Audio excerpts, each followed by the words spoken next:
Welcome to Burlap Teachers. Enjoy the video. You start by signing into an administrator account and closing every Office app. This prevents file locks. Once done, open Settings, choose Apps, then Installed Apps so you see each Office entry. Make sure to identify the install type, Microsoft Store, MSI, or Click to Run, because the removal method differs. You'll need this upfront so you select the correct uninstall flow. If activation is tied to an account, make note of the Microsoft account used before proceeding. Now you perform the actual uninstall.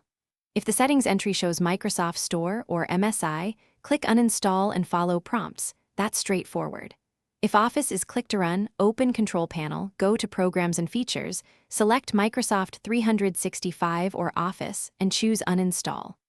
Once done, run the built-in troubleshooter or download the Microsoft Support and Recovery Assistant.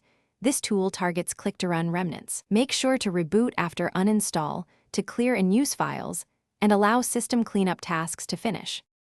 Finish by restarting Windows so locked files are released and registry handles refresh. Then check Program Files, x86, and App Data for leftover Microsoft Office folders and remove them. Be careful not to delete unrelated data. Once done, run disk cleanup or setting system storage to purge temp installer files. If Office still appears or broken, use Microsoft's offline removal tool or reinstall the same Office build and uninstall again. If you hit errors, the reinstall then uninstall.